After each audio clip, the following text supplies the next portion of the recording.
para hamba, yakni hamba-hamba yang Allah beri karunia, karunia agung, yaitu kemudahan bagi putra-putrinya untuk tinggal di taman surga Allah Subhanahu wa Ta'ala. Dan inilah yang harus kita sadari sebagai karunia agung di zaman ini, di zaman yang Masya Allah, pergaulan di luar yang begitu beratnya kita memantau anak-anak di luar.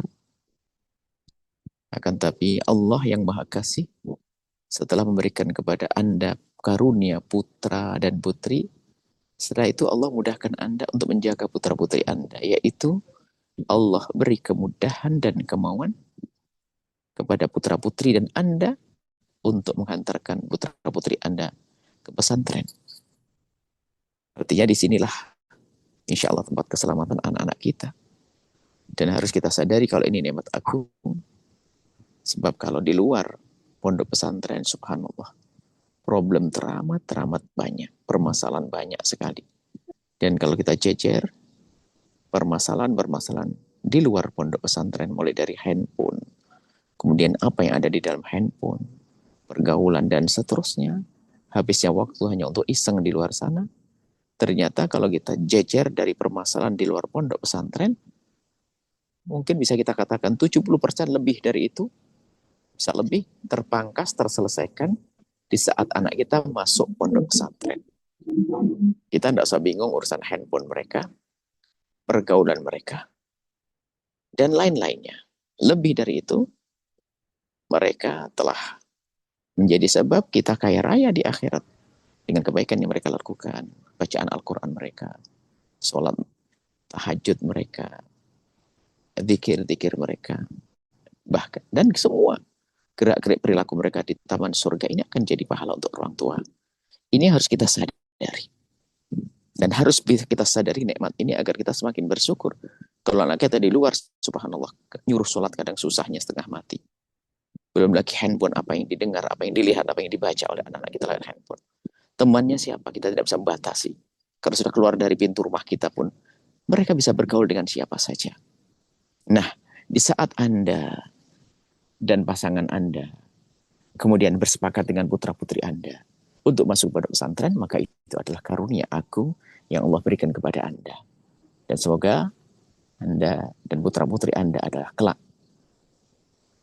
hamba-hamba Allah, menjadi hamba yang bisa berkumpul di surga bersama Nabi Muhammad SAW. Kemudian pada kesempatan ini kami mengajak kepada Anda, wahai para wali santri, putra-putri Anda belajar macam-macam, belajar lahir dan batin, belajar akal dan ruh. Akalnya diisi dengan ilmu, menyejukkan hati, belajar bermacam-macam. Maka bersama ini juga kami ajak bagi yang rumah tangganya sudah bahagia sekalipun, sudah baik sekalipun, ayo kita sempurnakan agar menjadi rumah tangga yang lebih indah dari sebelumnya, untuk menjadi tempat yang nyaman bagi anak-anak kita nanti di saat mereka kembali ke rumah kita, di saat mereka membawa ilmu untuk diberikan kepada kita, disampaikan ke kita.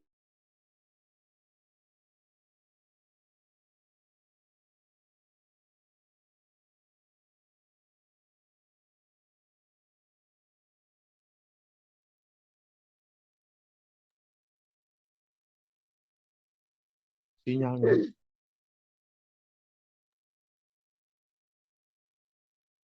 Suaranya tidak terdengar.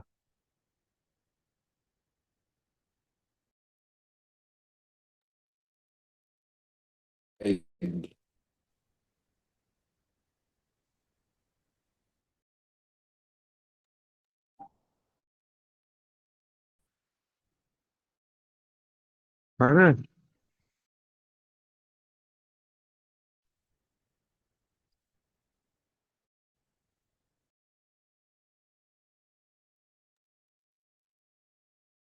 Mohon ditunggu sebentar ya, Wali Santi ya. Sepertinya jaringan sinyalnya ya. Tunggu sebentar ya.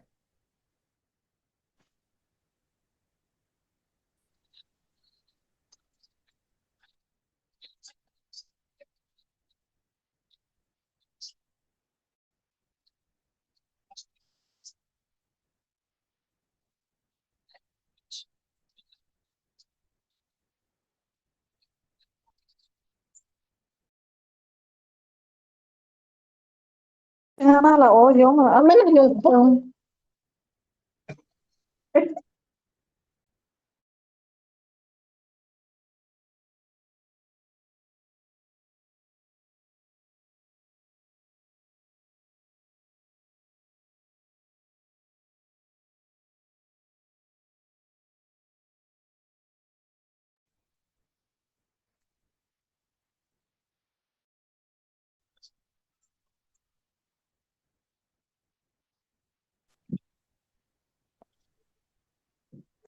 Dia kok suaranya kecil banget ya?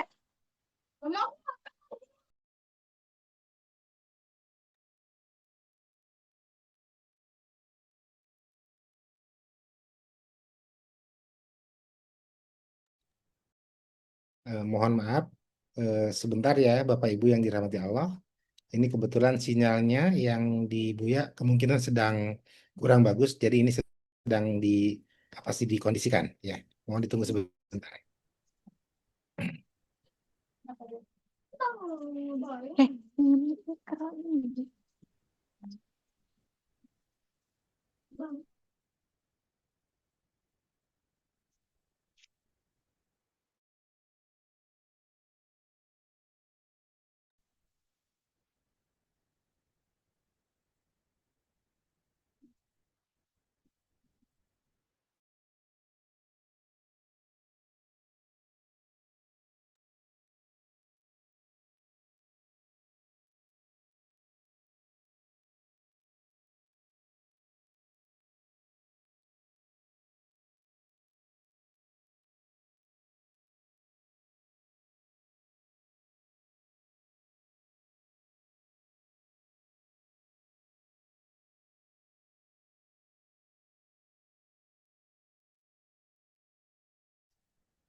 Halo, Assalamualaikum Aris. Halo, Ya, marhaba. terputus, maaf. Nah, baik, kami lanjutkan. Ayo, kita bersama-sama. Anak kita akan berubah di pondok pesantren. Jujur loh ini serius. Kita harus berubah dulu. Sepahit apapun. Banyak rumah tangga yang dijalani begitu saja tanpa dihadirkan renungan yang dalam untuk menghadirkan keindahan, kebahagiaan. Pagi berantem, sore berantem. Siang cekcok, malam juga ribut. Ini akan menjadikan mental anak kita rusak. Dan itu pun juga yang banyak mempengaruhi keadaan anak kita di saat di pondok pesantren. Termasuk banyak anak-anak di pondok pesantren itu yang melakukan pelanggaran yang kadang-kadang aneh kenapa bisa dilakukan. Rupanya anak itu mentalnya sudah rusak karena di rumahnya adalah orang tuanya. Dia mikir orang tuanya. Kepikiran tentang orang tuanya. Dia sangat mempengaruhi belajar mereka. Dan juga harapan kami adalah semua berusaha untuk menghadirkan keindahan. Menghadirkan keindahan di rumah kita. Pertama adalah hilangkan ego. Kesombongan seorang suami. Kesombongan seorang istri. Ini artinya jangan sampai hanya pandai menyalahkan pasangan. Bahkan mungkin sudah kita tinggalkan dah kebiasaan menyalahkan pasangan. Kalau ada sesuatu di rumah kita koreksi diri kita sendiri. Sehingga kalau kita diingatkan oleh pasangan kita jangan langsung menunjuk kamu juga. Itu adalah sebuah kesombongan yang dahsyat. Kalau ada yang mengingatkan kita, tinggal kita mengatakan, makasih wahai istriku, makasih wahai suamiku. Selesai. Sambil kita berubah. Tujuannya apa? Untuk mewujudkan keindahan rumah tangga. Bukan rumah kita untuk anak-anak kita yang saat ini lagi di pondok pesantren. Dan sebetulnya silsilah ini adalah silsilah yang kami hadirkan di luar sana. Akan tapi di luar kan tidak semua wali santri bisa mengikuti. Tapi mungkin di pertemuan semacam ini kami perlu menyerukan. Dan kami adakan di beberapa kota untuk ini. Kami rindu kebahagiaan dihadirkan dalam rumah tangga para wali santri. Sehingga anak-anak itu nanti kalau pulang ke rumah, melihat orang tuanya juga berubah. Semakin mantap mereka. Belajarnya semakin tenang. Egois, jadi kalau diingat oleh pasangan, jangan malah membalas atau membalikkan. Ini adalah satu permasalahan. Membalikkan, kamu juga. Itu hal yang tidak dibenarkan. Pertama. Yang kedua, artinya begini loh ya. Yang pertama ini, kalau ada pasangan kita mengingatkan kita terima dengan lapang hati, bahkan kita jadikan pasangan kita semakin berani mengingatkan untuk kebaikan kita. Bukan malah dijadikan dia takut. Mungkin seorang istri diingatkan oleh suaminya langsung cemberut seminggu, cemberut 3 hari. Itu menjadikan seorang suami tidak berani setelah itu mengingatkan lagi. Dia akan ketakutan untuk mengingatkan. Kenapa? Khawatir cemberut, daripada cemberut mending saya tidak mengingatkan. Nah ini kesombongan. Maka seorang istri tidak diingatkan oleh seorang suami, sambut. Makasih abang atas perhatian abang, Masya Allah. Dengan senyum. Bahkan mungkin kasih hadiah atau apa. Pokoknya kalimat yang menjadikan sang suami di kedepan hari tidak ragu lagi untuk mengingatkannya. Begitu juga seorang suami. Di saat diingatkan seorang istri, ada yang banting pintu, tiba-tiba berdiri pergi, dan seterusnya. Itu laki-laki rendah, tidak bisa membangun rumah tangga yang indah. Kesombongan. Diingatkan, marah, banting pintu, gedor, gebrak meja, dan seterusnya. Bukan itu. Akan tapi, besarkan hati sang istri yang telah mengingatkan. Langsung katakan, makasih Pak istriku tersayang. Makasih banyak berani ingatkan aku. Dan betul-betul berusaha untuk menerima itu semuanya. Ini adalah menghilangkan ego di rumah kita. Yang kedua adalah jangan biasa merendahkan pasangan. Baik merendahkan dengan terang-terangan atau merendahkan dengan tidak secara terang-terangan. Tidak bisa memberikan penghargaan kepada pasangan. Nyuruh seenaknya. Tidak pakai sopan santun. Kemudian mengucapkan kalimat-kalimat yang kasar. Merendahkan. Pokoknya tidak boleh terjadi. Apapun bentuknya itu adalah suami daripada. Itu adalah suami atau istri, artinya bapak atau ibu dari anak-anak. Nggak ada perlu kembali ke belakang. Kenapa aku menikah dengan dia orang nggak baik. Bukan itu. Kalau dulu tidak baik, itu kan kesalahan waktu kita mengambilnya. Saat ini adalah menjadi pasangan kita yang harus kita jaga. Kita jaga lebih baik. Tapi merendahkan itu menyakitkan. Kemudian, budaya merendahkan ini akan menjadikan seseorang mencari-cari kesalahan pasangan untuk membela diri. Sehingga kalau ada orang dicaci itu jarang yang diam. Yang ada adalah dia membalas caciannya. Untuk membalas cacian kan dia mencari-cari kesalahan. Sehingga yang terjadi adalah rumah tangga bodoh, ribut, caci maki olok-olokan. Suami mencaci istri, istri mencaci suami. Laki-laki hebat tidak akan mencaci istrinya biarpun istrinya layak dicaci. Wanita hebat tidak akan mencaci suaminya biarpun suaminya layak dicaci. Kita ingin punya budaya baik di rumah kita dan harus kita jalani. Ini juga akan membentuk mental anak-anak kita di kedepan hari. Menjadi mental yang bagus, mental yang lembut, mental yang baik. Gambarnya begini ya. Kalau ada seorang anak keluar dari kamarnya, kemudian dan biar nggak ada masalah itu jangan. Jika ada seorang anak misalnya keluar dari kamarnya, melihat ayah ibundanya di meja makan, lagi suap-suapan atau lagi cubit-cubitan, mohon maaf. Lalu sang anak kembali ke kamar, menutup pintu dan memejamkan mata lalu berkata, inilah hidup. Hidup yang indah. Masuk di dalam otak, pikiran dan hatinya bermacam-macam. Kekaguman kepada orang tuanya, penghormatan pada orang tuanya, patuh pada orang tuanya. Masuk bersama kemesraan yang dilihat. Sekejap kemesraan yang dilihat. Sehingga di dalam hatinya terjadi perbincangan panjang. Diskusi dengan dirinya sendiri bahasanya, kalau begitu aku tidak boleh dong nakal sama ibu. Kalau aku nakal dengan ibu, ayah pasti marah. Aku tidak boleh juga tidak beradab dengan ayah, ibu pasti marah. Dan terus menanam. Ini kalau sekali melihat, 2 kali melihat, 3 kali melihat. Yang ada apa? Anak yang patuh pada bapak ibunya. Anak yang hormat pada bapak ibunya. Anak yang nyaman dengan bapak ibunya. Ini. Sehingga tumbuh mentalnya baik, sehat, pikirannya sehat.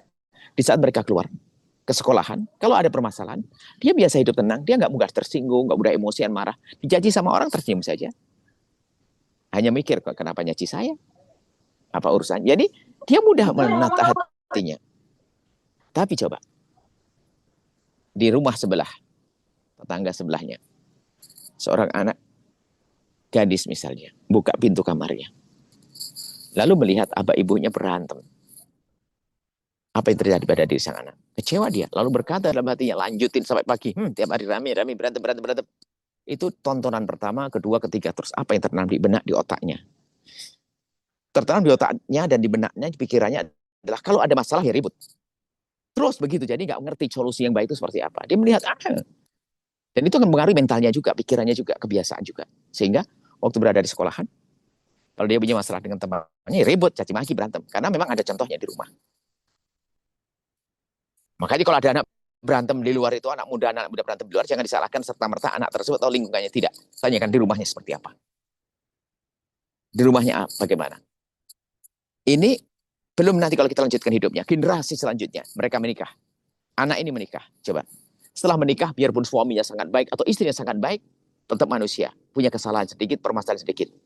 Karena ini anak tidak pernah ngerti solusi yang baik, di saat punya masalah sedikit langsung berantem, caci maki, olah-olahan. Akhirnya generasi selanjutnya, generasi berantem. Sampai kapan ayo? Dan kita perlu serius belajar ini. Perlu serius belajar indah. Hidup di dunia itu seperti di surga, seharusnya begitu. Hidupnya orang-orang berhati bersih. Seperti di surga. Indah di dunia. Indah di surga. Nah, ini gambaran sederhana, mungkin nanti tentunya ada silsilah lanjutkan tip-tip bagaimana di rumah agar semakin indah. Jangan biasa cimaki, jangan biasa olah-olahan. Kemudian yang ketiga, mungkin jangan ngangkat suara deh. Selamat tinggal ngangkat suara. Nggak usah sok deh, suami sok, istri salah. Nggak ada artinya, ngangkat suara. Mulai kapan marah-marah menjadikan lebih cantik? Mulai kapan mencaci menumbuhkan cinta? Nggak ada itu semuanya. Nah, kalau orang punya kecerdasan, harus menghindari itu semuanya. Ini yang kami hadirkan saat ini. Ayo kita mencoba di rumah kita. Hilangkan ego. Yang pertama kali paling penting. Coba kalau masih ada egois, orang mudah, susah diingatkan. Kemudian juga mudah marah, mencaci, merendahkan, dan seterusnya. Ribut. Egois, kesombongan. Baik. Sampai di sini. Ini adalah urusan rumah di keluarga. Kemudian sekarang Buya membahas tentang anak-anak. Anak-anak ini adalah PR kita, pekerjaan bersama. Kami dan para guru-guru di sini dan Anda, anak Anda. Targetnya mereka sukses. Akan tapi tidak cukup kita hanya mengandalkan apa? Mengandalkan kehebatan seorang guru atau sekolah dan sebagainya, tidak. Kita harus mengandalkan Allah. Kita berusaha semaksimal mungkin dalam mendidik anak-anak. Pun demikian namanya usaha manusia, tentu akan ada kekurangannya. Akan tapi yang harus adalah kita banyak mengadu kepada Allah. Minta pertolongan dari Allah. Petunjuk dari Allah agar anak-anak kita dijaga oleh Allah, dimudahkan untuk menggapai kesuksesan. Maka kita harus banyak tahajud, sholat, berzikir, berdoa, dan seterusnya. Seperti anak kita di pondok, Masya Allah, jam 3 malam sudah bangun mereka. Mendoakan kita, dan kita apa? Di rumah. Tidak cukup kita mengirim uang untuk biaya sekolah mereka, tidak. Mengadulah kepada Allah Subhanahu Wa Taala. Mengadu kepada Allah. Termasuk sedekah Anda, kalau setiap pagi sedekah diniatkan, semoga menjadi sebab kebaikan untuk anak-anak. Kebaikan untuk keluarga. Batanan ini harus dihadirkan makna-makna semacam ini. Kemudian ada hal lain lagi. Agar anak Anda mendapatkan pertolongan dari Allah adalah hadis Nabi, Allah fi aunil abdi maka al-abdu fi auni akhi. Assalamualaikum Sayyidi, Masya Allah. Saya Muhammad, كمل. لا خلق خيل اركب خيل يا سلطان يركب خيل موجود جاهز. لا جاهز. طيب نكمل سوا سيدي، نكمل ان شاء الله. سمعنا محمد زلق شويه ما شاء الله. ما شاء الله ما شاء الله. نكمل سيدي. Mohon maaf, ada Syekh Mustafa Abdul Nabi, gurunya anak-anak, dosennya anak-anak, Masya Allah, mohon maaf. Di antaranya agar anak kita ditolong oleh Allah adalah kejujuran Anda dalam merindukan anaknya orang lain untuk sukses. Kerinduan Anda untuk menjadikan anaknya orang sukses, menjadikan anak Anda sukses dengan mudah. Sehingga jangan menjadi orang egois lagi. Yang penting anakku pinter, nggak penting. Oh enggak. Lalu bagaimana caranya? Bagaimana kita bersama-sama menjadikan pondok ini nyaman buat mereka? Jadikan pondok ini nyaman buat mereka dalam arti rasa. Fasilitas memang itulah, sudah kita lihat. Kalau memang fasilitas cukup, alhamdulillah. Kalau tidak, bagaimana? agar dirasa oleh mereka ada ketentraman, ketenangan di hati. Sehingga Allah kan maha tahu jika Anda menyampaikan sesuatu kepada orang lain, tujuan Anda apa. Jika tujuan Anda menjadikan orang gelisah hatinya, lalu tidak betah di pondok, berarti Anda telah menjadikan orang tersebut jauh dari pondok. Allah juga tahu. Akan tapi kalau Anda, nah ini termasuk pondok kan pondok Anda.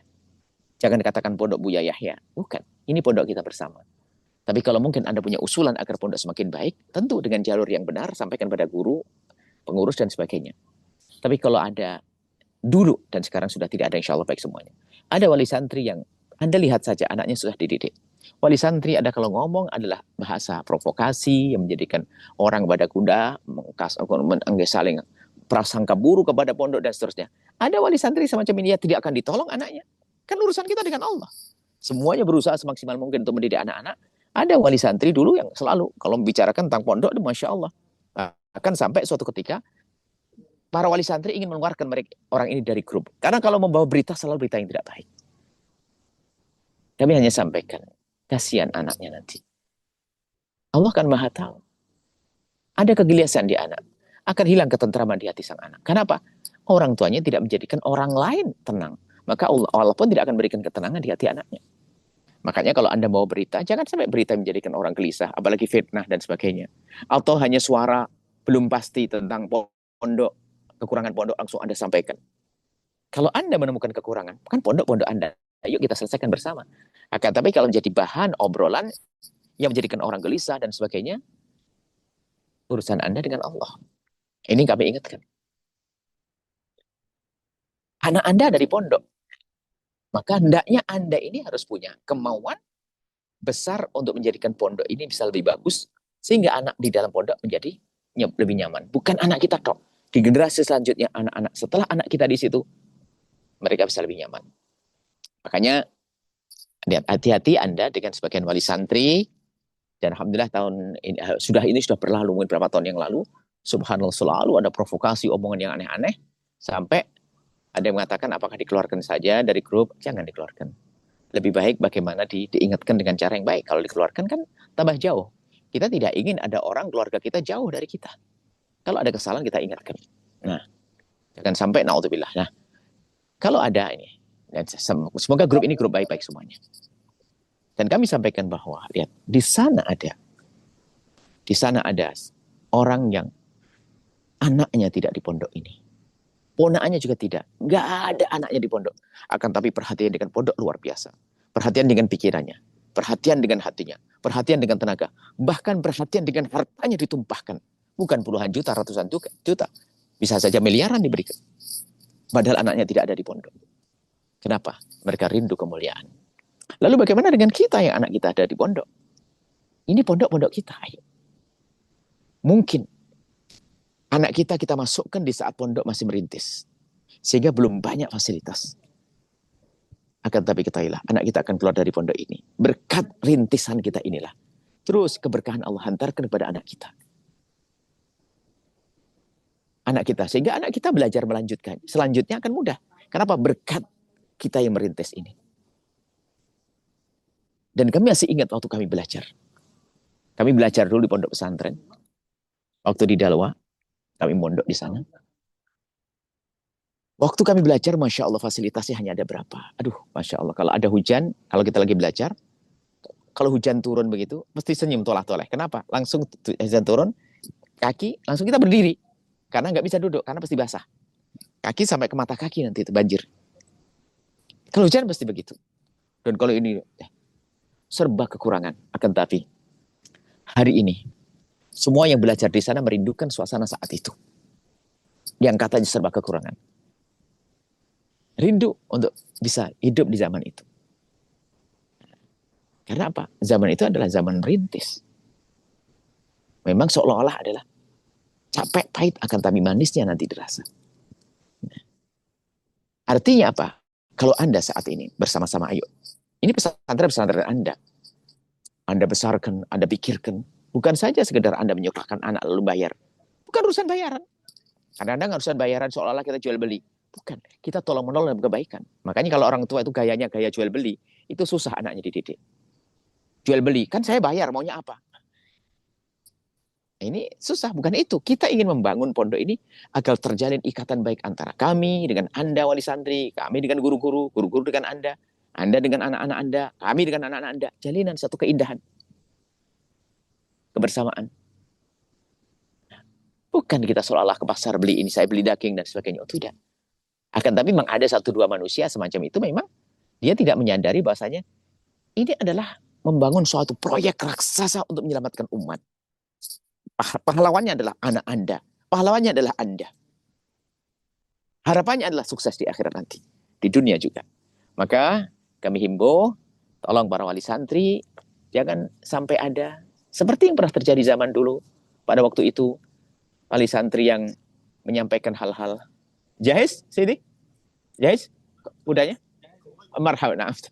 Masya Allah. Apa? Umi? Nggak ada apa. Jadi kami berharap bahwasanya para wali santri sini hati-hati yang pasrah ke pondok-pondok pesantren. Pasrah ini bukan bodoh. Maksudnya ya, peraturan pondok, kita dukung anak santri untuk patuh, anak-anak kita untuk patuh demi kejayaan mereka. Dan kemudian jangan sampai ada menyebarkan berita-berita yang menjadikan orang gelisah. Kalau ada berita apapun, dipastikan dulu. Kalau seandainya itu kurang baik, maka ayo kita bicarakan dengan lembaga, dengan yayasan. Kita beri masukan, bahkan sangat senang lembaga dengan masukan-masukan positif dari Anda, apalagi Anda memang ahli bidang itu, berarti Anda akan menjadi pahlawan, pejuang. Ya. Tapi kalau hanya menyebarkan sesuatu yang tidak baik, ketahuilah, Anda punya Tuhan Allah yang tidak pernah tidur. Karena sesuatu yang disebarkan, sesuatu yang tidak sesuai, tidak nyata, apalagi ada niat jelek dan sebagainya, Allah Maha Tahu. Kita punya anak, mau dibangun, mau dibenahi menjadi susah. Karena apa? Kita tidak rindu untuk menyelamatkan orang. Kita tidak rindu menjadikan orang lain baik. Masya Allah, ini saja bisa kami sampaikan. Semoga yang pertama tadi kami sampaikan, rumah tangga Anda harus semakin indah. Kemudian Anda dengan pesantren ada semakin indah. Pondok-pondok Anda. Pondok kita bersama. Ayo. Dan pasukannya, pahlawannya adalah anak Anda. Pahlawannya adalah Anda. Jadi tolong menolong. Anda harus pasrah dengan pondok pesantren. Pasrah ini adalah sebuah keharusan. Kenapa? Agar anak Anda mudah dihantarkan. Dan Allah Maha Tahu apa yang ada di hati Anda, dan semoga semua ini yang telah mondokkan anak-anaknya di Al-Bahjah ini memang hamba-hamba yang rindu kemuliaan. Dan kami yakin itu. Yakin. Bukan sekedar kami menduga-duga, tidak. Yakin. Kalau, mohon maaf, coba wali santri, perhatikan kalimat kami. Kalau Anda menyekolahkan pondok di Al-Bahjah hanya karena selembar kertas namanya ijazah, nggak akan Anda masukkan di Al-Bahjah. Di samping rumah Anda ada SMP kan? Ada SMA juga. Lalu Anda kenapa bersepakat dengan pasangan Anda dan anak Anda milih Al-Bahjah? Ada sesuatu yang tidak pernah Anda ucapkan, tapi ada di hati Anda. Iman. Anda pengen anak selamat, pengen dekat pada Allah. Surga, kemuliaan, agama. Karena sisi itu kan. Nggak bisa dibohongi hal ini. Itu yang harus Anda uri-uri, yang harus Anda perhatikan, Anda besarkan. Bahwasanya bukan sekedar ijazah. Ijazah oke, karena anak saya akan saya hantarkan jadi insinyur. Tapi kenapa saya milih Al-Bahjah? Waktu itu loh, waktu Anda mau menjatuhkan pilihan di Al-Bahjah. Apa? Ayo. Pondok-pondok baru. Ada sekolah favorit dalam rumah Anda. Kenapa Anda milih? Anda milih sisi agama, sisi Allah, Rasulullah. Ini yang harus Anda sadari. Berarti Anda betul-betul orang yang dibimbing oleh Allah, dipilih oleh Allah. Di saat memilihkan putra-putri Anda ke tempat ini. Ini saja. Ada yang mau ditanyakan? Silakan, Masya Allah. Baik, Masya Allah, syukron Bu ya atas nasihatnya di kesempatan sore ini, luar biasa. Baik, kami persilahkan. Ini yang sudah resen pertama ada Wali Santri Haura dan Wali Santri Bayu. Ya, dua dulu untuk sesi tanya jawab. Kami persilahkan Wali Santri Haura untuk membuka mute-nya. Assalamualaikum warahmatullahi wabarakatuh. Assalamualaikum. Mohon izin Bu ya bertanya. Allahumma sholli wa sallim wa barik alaih. Ada PR dari kami sebagai wali santri ananda kami bahwa tapi sebelum kami menyampaikan PR kami sebagai orang tua adalah tentunya kami sangat merasa bersyukur, merasa bangga dan haru tentunya bahwa ananda kami bisa diajak kerjasama dalam rangka menjaga masa remaja mereka gitu ya, yang sudah luar biasa di luar ini pergaulan sudah tidak bisa kami menolongnya sebagai orang tua karena keterbatasan segala segala hal dari kami sebagai orang tua. Dan itu rasa syukur yang sangat luar biasa yang selalu kami sampaikan kepada ananda kami. Namun di lain hal ada PR kami itu bahwa di saat liburan itu seolah-olah ananda libur agamanya gitu. Jadi hanya eh, fokus melaksanakan yang wajibnya gitu. Sedangkan ada harapan memang dari kami bahwa apa yang dilaksanakan di pondok bisa diterapkan juga di rumah pada saat liburan. Apakah kami harus lebih sabar dalam mengingatkan ananda atau memang ada trik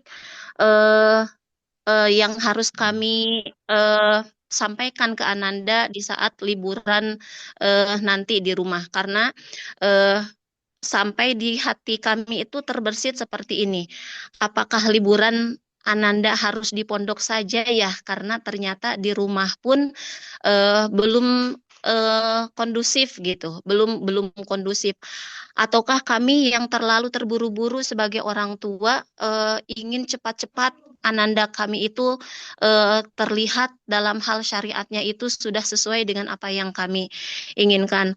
Mohon pencerahannya Buya, mohon nasihat untuk kami. Khawatir itu adalah kehilafan dari hati kami sebagai orang tua, khawatir terlalu berharap atau terlalu terburu-buru mengharapkan sesuatu, tidak sabar dengan perkembangan ananda kami. Demikian Buya. Terima kasih banyak. Jazakallahu khairan wa ahsanal jaza. Assalamualaikum warahmatullahi wabarakatuh. Assalamualaikum warahmatullahi wabarakatuh. Masya Allah. Harapan baik. Dan harus punya harapan besar. Di samping berharap, Anda sudah sesuai dengan aturan berharap, yaitu mengupayakan dengan Anda masukkan ke pondok pesantren. Akan tapi yang harus kita ketahui, anak kita bukan robot yang bisa kita program begini, pulang begini-begini. Ada pikiran, ada jasad, ada hati, ada ruh, ya, yang semuanya harus kita perhatikan dan bertahap. Semuanya tidak boleh langsung kita beresi, nggak bisa. Akan tapi yang penting Anda telah berusaha. Di hadapan Allah Anda sudah benar. Adapun anak kita tentu, apalagi zaman ini, di zaman godaan besar, yang sangat mungkin rumahnya tidak mendukung juga. Bukan kayak di pondok kan bareng-bareng, ngaji bareng, tahajud bareng, dan seterusnya. Sehingga merasa ringan bagi mereka untuk melakukan kebaikan tersebut. Ya, tapi kalau sudah di rumah, kadang-kadang menjadi berubah. Karena mohon maaf, dari tidak ada televisi, dari tidak ada handphone, jadi ada handphone. Dari tidak ada sepupu, karena sepupunya juga jarang sholat, jarang ini misalnya. Banyak godaan di rumah. Tapi kita harus tetap upaya. Ini mungkin yang ditanyakan bagaimana. Nah, besarkan hati anak-anak. Nah, ini yang sering dilupakan. Ini termasuk dalam pendidikan lanjutan tadi ya, yang kami untuk keluarga dan keluarga. Tolong jangan bunuh karakter anak kita dengan keegoisan kita. Akan tapi besarkan hati mereka. Kalau ingin mendidik, didiklah anak dengan cara membesarkan hati mereka. Mental mereka harus kita jaga. Tidak boleh kita mendidik dengan semangat kita, tapi dibarengi dengan egois. Tidak perhatikan sisi-sisi yang lain, seperti sisi psikologi mereka. Kayak tadi masalah seorang ibu mungkin begitu semangatnya agar anaknya menjadi baik sampai nggak pengen pulang ke rumah. Kalau nggak usah pulang ke rumah aja deh itu. Nah, itu ibu maksudnya baik. Apakah yang terbaik untuk mendidik anak? Bukankah kerinduan kepada orang tua juga perlu dibangun? Nah, tinggal ini loh yang orang tua yang di rumah itu yang menyambut tuh. Nah, ini termasuk nanti kalau silsilah tadi kami lanjutkan, mohon diingatkan. Biasakan hadir dalam kehidupan anak Anda. Maksudnya hadir itu adalah bukan berarti anaknya harus di rumah kita, tidak. Hadir maknanya, kalau lagi kumpul dengan anak itu, pastikan Anda bersama anak Anda, hadapkan wajah Anda, komunikasi Anda. Kadang mohon maaf, anak di rumah, orang tua main handphone di sana, suaminya di sana, sini. Sehingga anak pun juga malas ngomong sama bapaknya, malas ngomong sama ibunya. Rumahnya bukan rumah enak lagi. Tidak terbangun satu komunikasi yang baik. Jenuh seorang anak. Rumah akhirnya nggak bisa tidak menjadi lebih baik anak itu di rumah, bahasanya enak saja, ibu diajak ngomong nggak enak, ayah nggak enak, makanya termasuk hal yang harus dihadirkan adalah hadir dalam kehidupan mereka, khususnya di saat mereka musim-musim liburan itu, kalau perlu Anda cuti juga. Oh, jangan sampai, mohon maaf, liburannya anak dibebaskan, dikasih mobil, motor, kamu pergi ke sana. Loh, ayahnya di mana? Anda ini apa sih? Tidak punya hati atau bagaimana? Mohon maaf kalau Anda termasuk itu, ya harus saya tegur hari ini. Apa sih maksud Anda ini? Ini kan itu. Anda waktu kalau Anda punya kantor, Anda cuti. Cuti bersama anak, maksimal dengan anak. Wah, ini baru indah. Terus di situ nanti Anda bukan main perlah, kau sholat enggak? Bukan begitu caranya. Besarkan hati mereka dan kata, sayang, ajari dong. Abinya sama umiknya pengen punya kebiasaan di sana. Pengen mondok tapi nggak sampean, sayang. Kalau kamu Kak sempat, abinya nggak sempat mondok, umiknya mondok juga ini. Nah sekarang abinya biar nggak mondok tapi dapat cara mondok. Lah, Anda harus siap. Bagaimana saya kebiasaannya? Oh, bangga dia bangunin malam, sholat jadi imam, baca Al-Quran dan sebagainya. Itu jauh lebih indah daripada kau sholat karena pada tajudan. Anak pondok kok begitu sih anak pondok? Hah? Ini apa ibu seperti itu? Nah akhirnya ya memang akhirnya malas mondok, di pondok pun masih dimarah-marahi. Nah gitu. Tidak. Kalau ternyata Al-Quran mereka, lah ibu sisihkan waktu Anda untuk nyemak. Kau berapa juz Qurannya sayang hafalannya? Baru 2 juz. 2 juz, Masya Allah.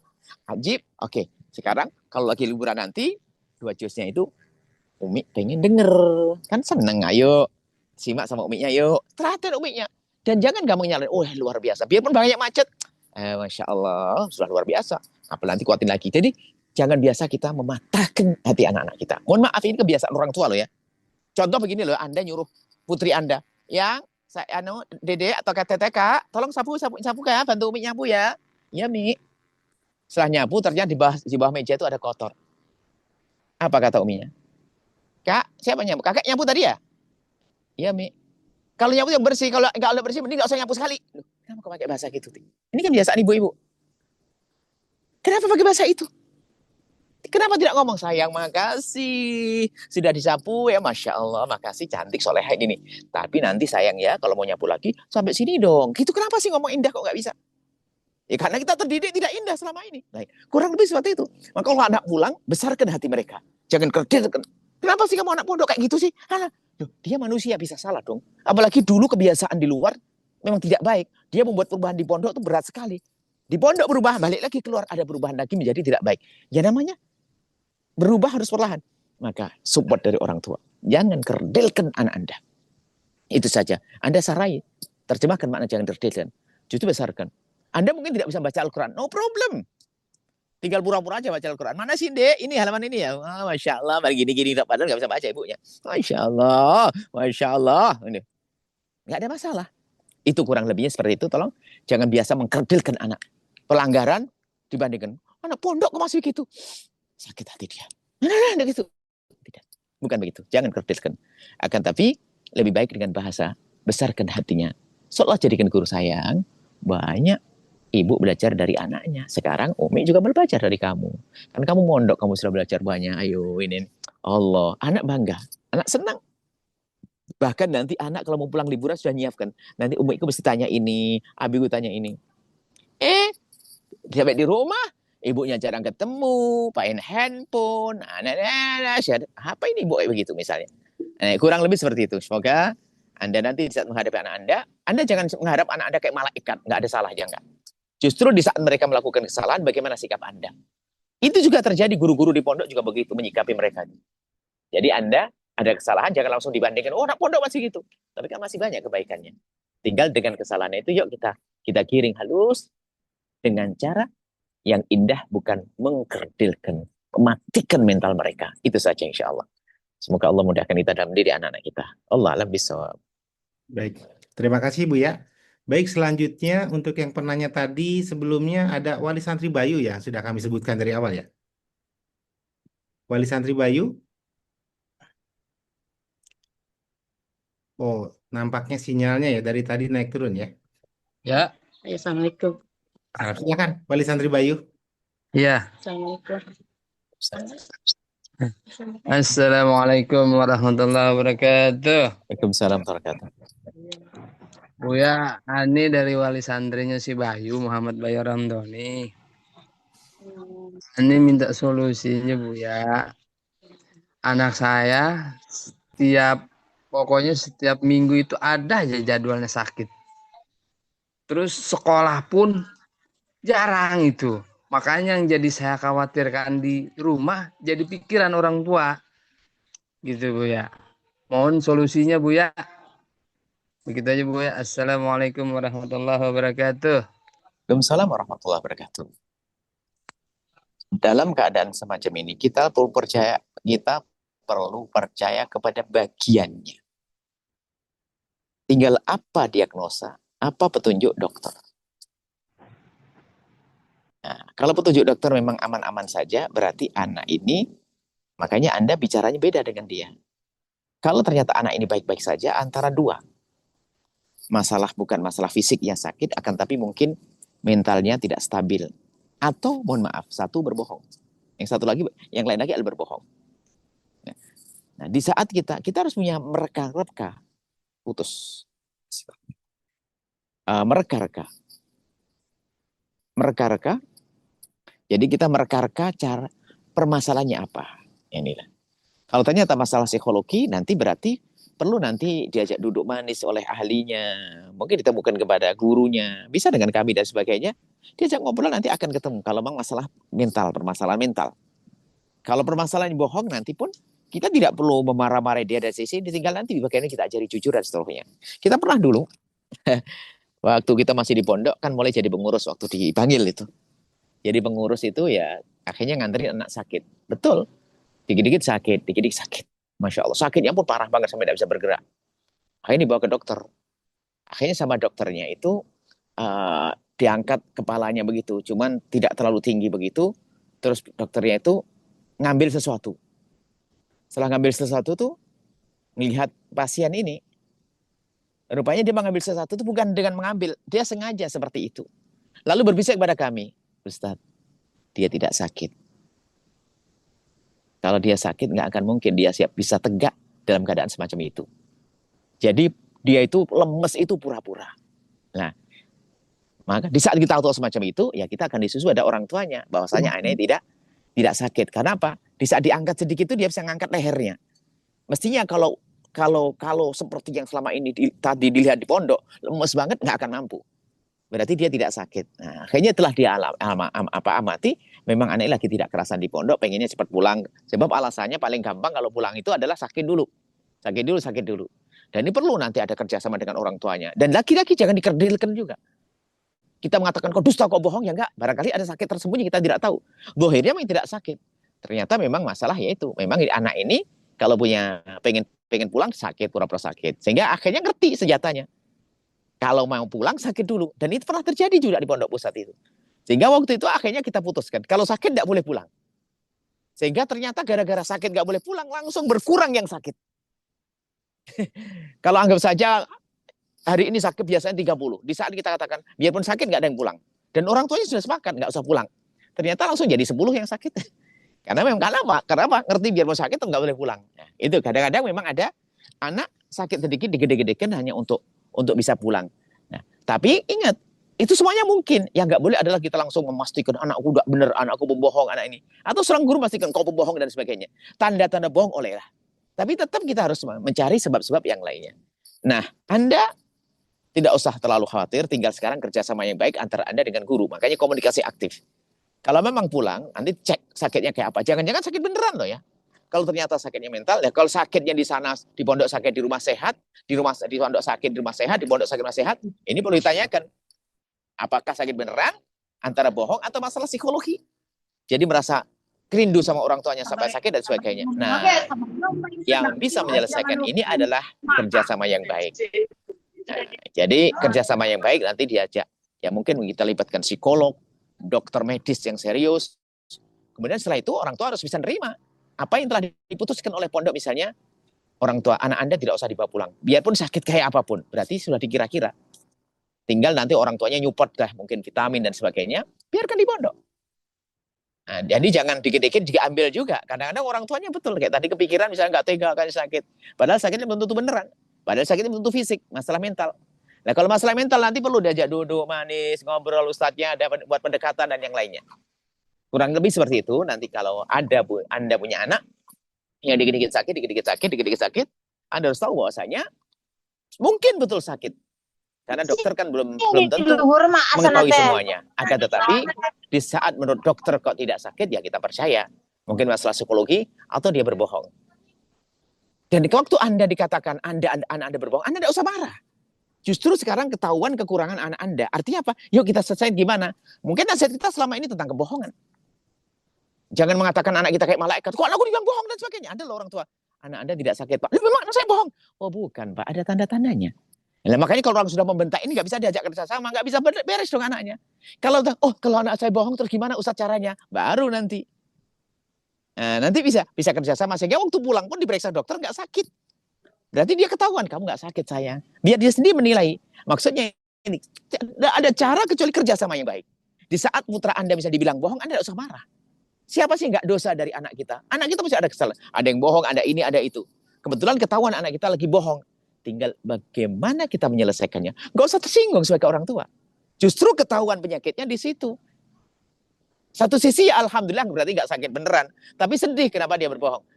Maka tinggal bagaimana kita menyelesaikan tentang bohongnya dia. Tentunya dalam menyelesaikan bohongnya itu nasihat halus. Kemudian sampai kemudian juga perlahan dengan nasihat-nasihat obrolan nanti akan. Kuncinya adalah apa tadi? Kerjasama. Maka Anda tidak perlu kaget di saat anak Anda disifati sebagai sifat apa. Anak Anda itu punya pelanggaran ini. Anak Anda punya masalah begini. Anda tidak usah marah. Justru di saat diberitahu, di saat Anda diberitahu,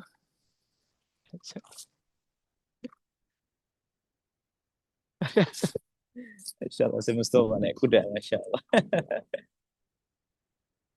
Di saat Anda diberitahu, Anda senang. Karena guru itu memberitahu bukan menghinakan para wali santri. Kalau guru memberitahu pada anak Anda begini, bukan menghinakan. Justru biar sama-sama tahu kalau anak Anda punya permasalahan, yuk kita selesaikan bersama. Inilah ingat, ini kebetulan sekali, tolong, kerjasama. Jika Anda disifati anak Anda sejelek apapun, nggak ada masalah. Karena memang anak kita perlu berbenah. Kalau jelek dibilang baik, Anda dibohongin dong sama gurunya. Kalaupun seandainya anak Anda dibilang jelek, bukan direndahkan kan? Justru yuk kita selesaikan bersama. Kuncinya apa? Kerjasama insya Allah. Wallahu a'lam bishawab. Terima kasih. Aduh senang sekali. Baik, Masya Allah Bu ya. Mungkin karena waktu Bu ya, bisa langsung dicukupi untuk wali santri yang lain. Sebelumnya mohon maaf yang sudah resen, mungkin nanti di lain kesempatan kita akan buka kembali. Baik, Masya Allah. Semoga Allah menjadikan kita hamba yang saling mencintai karena Allah. Husnudon, anak-anak Anda sukses semuanya, dunia akhirat. Anak Anda sebab kebahagiaan untuk Anda semuanya.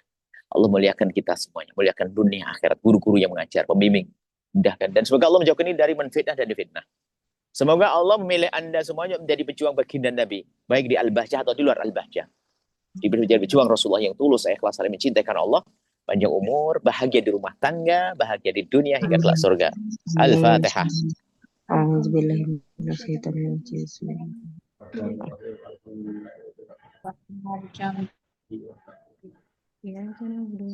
Syukur, insyaallah. Assalamualaikum warahmatullahi wabarakatuh. Waalaikumsalam warahmatullahi wabarakatuh. Alhamdulillah para wali santri yang dirahmati Allah, sebelumnya kami mohon maaf mungkin ada yang belum terakomodir yang pertanyaan karena waktu dan kebetulan juga guru kita sedang berada di luar, ada kegiatan, jadi kami mohon maaf atas ya. Nanti insya Allah kita bertemu di pertemuan dulu ke depan di penandungan daras bersama dia. Tutup dengan doa kafaratul majlis. Subhanallah. Kok kameranya enggak ada? Syukron kasiron. Assalamualaikum warahmatullahi wabarakatuh. Waalaikumsalam warahmatullahi wabarakatuh.